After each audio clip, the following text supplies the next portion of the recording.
everybody, welcome back to the Evermore YouTube channel. This is Chris with a new show that we're doing. It's the baby brother of What's Going On, and it's called What's the Crack with That? So it's the first time we've done this. We're talking about a player that actually does have links in Newcastle United for a change. So we are going to talk about that player in a minute. We're going to get stuck into that in a second. Just before I do a little bit of housekeeping, if you haven't already, please click like and subscribe. I'd love you to come and join us. We're on about 2,043 subscribers, so we absolutely love that. We just gave away our 2K prize this week as well to our lucky viewers. So make sure you smash that button, guys. Keep joining us, all free content.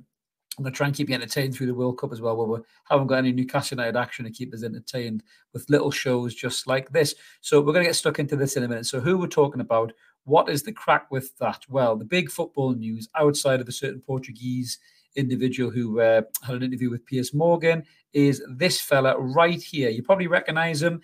There is some ties to us in the past, which I will show you in a minute, photographic evidence if you didn't remember. So this is a lad called, believe it or not, Ivan Benjamin Elijah Toney. That's right. His initials spell I bet. I don't know if that's a wind-up on Wikipedia, but that is actually what his full name is, apparently. So it's obviously Ivan Toney. Ivan Toney is Brentford's star man, striker, 26 years old.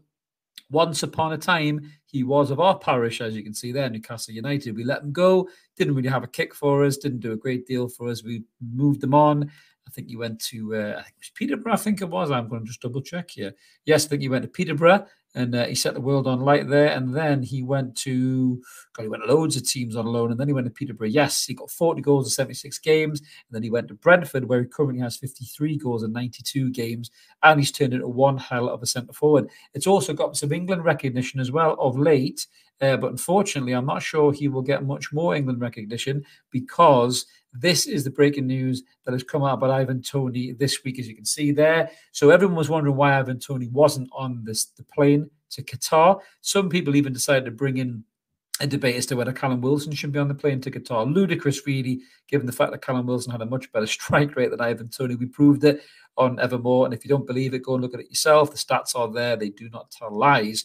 But this is what happened to Ivan Toney, and I think this is the sole reason why this talented footballer but absolute moron of an individual is not on the plane to Qatar. So this is what came out on Twitter. So this is the regulation and discipline update. So Ivan Toney has been charged with misconduct in relation to alleged breaches of the FA betting rules. It is alleged, I must say alleged, not been proven yet, that the Brentford FC forward breached FA Rule E8 232 times.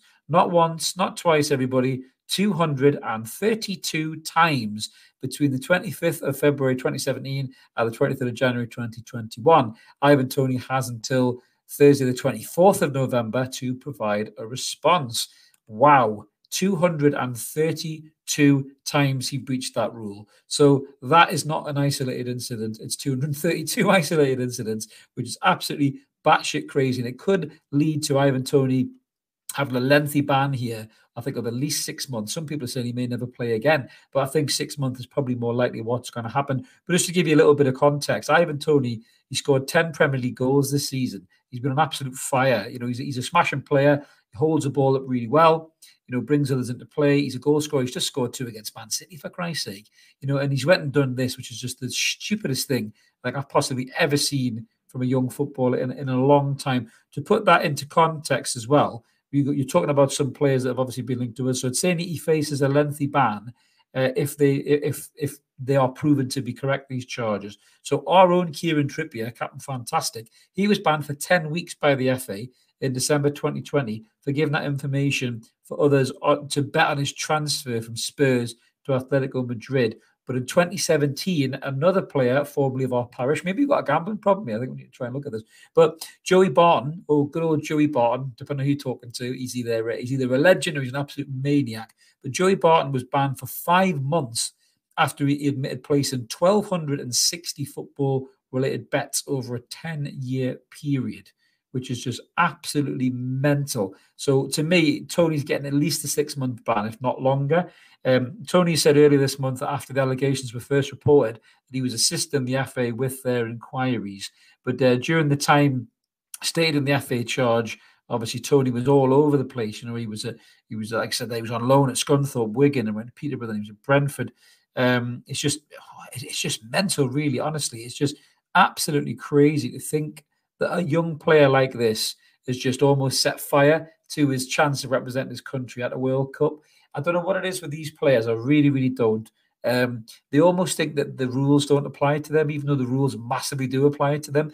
You know, I mean, listen, he's bet, right? He's broke rules. That's bad, right? He's not done something like a certain Manchester United forward was accused of doing that we are not going to repeat on this channel because he doesn't deserve the airtime.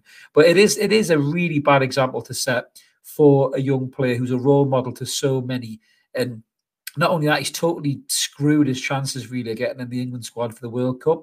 And potentially he might not get picked again for England, depending on what he does. Now, listen, Joey Barton kind of, you know, when he got punished for it, he kind of come back a little bit for it. But Joey Barton's career was always marred in controversy. Trippier there obviously was one isolated incident. He served his lumps and he's gone on to be a superb player for club and country. But is there a way back for Toney on this one? Who knows? We're gonna have to wait and see. This is the first time Toney's, caused a little bit of controversy. It was it last year when he went on that holiday and he was talking to these lasses. He was trying to obviously tap them up or whatever it was, and he said "fuck Brentford" on that video as well. And the Brentford fans obviously, forgave and forgot with that certain situation.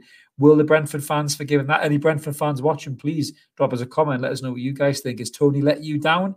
Are you pissed off with him? Or do you think this is much to do about nothing and the FA should lighten up a little bit? My personal take is, as a professional footballer, you know exactly what it is that you can and you can't do. And I just think Toney's took the piss there. He sailed too close to the wind. It's cost him a World Cup place. It's possibly going to cost him the rest of the season. It's going to put Brentford under masses of pressure as well. He's that top man. He's the one that scores the goals for him. He's the one that links it all together. People were talking about whether Newcastle United should bring him back. Even members of our own Evermore podcast were adamant we should bring Ivan Toney back. There was a reason why that I don't think we were ever realistic on a look at him. And this is a massive reason why, Eddie Howe wants characters in his squad. He wants strong characters, disciplined characters that you can trust and rely on. You can't trust and rely on Ivan Toney if he's off doing God knows what, off to the bookies, betting left, right, and centre, behind you, behind the coach's back, behind the players back and everything else. And, then you got to call into question as well his integrity in the game. Has he put a little slide bet on that he's not going to score that day? Has he fluffed his chances? Is he pulling his shots? Has he bet he'd get a yellow card? Has he went and flew in and fouled somebody and got a yellow card? All these things open up when you're talking about players breaching these rules. Maybe he's been doing a little bit of a syndicate with his pals as well. But all in all, it's not a good look at all for Ivan Toney. And I really think that this is going to set his career back massively. So let us know what you guys think in the comments below, whether you think the FA are just being a bit too stuffy, or whether you think Ivan Toney will come back from this, because footballers generally do get forgiven, depending on the nature of the incident that they've been accused or found guilty of. In the end, there's been so many footballers that have been done over the years for many things and have found their road back. Will Ivan Toney be the next one of those, or will this be the straw that broke the camel's back, and this be the spark that set fire to a promising career? So this is Chris, finished our first ever What's the Crack with that. I hope you enjoyed, everybody. Let us know in the comments below. Please remember to like the video as well if you did enjoy what we do. It always helps us push the videos on YouTube as well. So massive thanks to you for doing that. As I mentioned at the start, if you haven't and you're new to the channel, you've just come across us. If you're a Brentford fan, and you like a bit of this crack as well, smash the button, come and join us, subscribe, all free content, generally Newcastle United related, but over the World Cup, we'll be talking about all sorts of players and everything else as well. So make sure you join us, guys. Keep it evermore. And we'll be back soon, I'm sure, with another What's the Crack with that. See you later.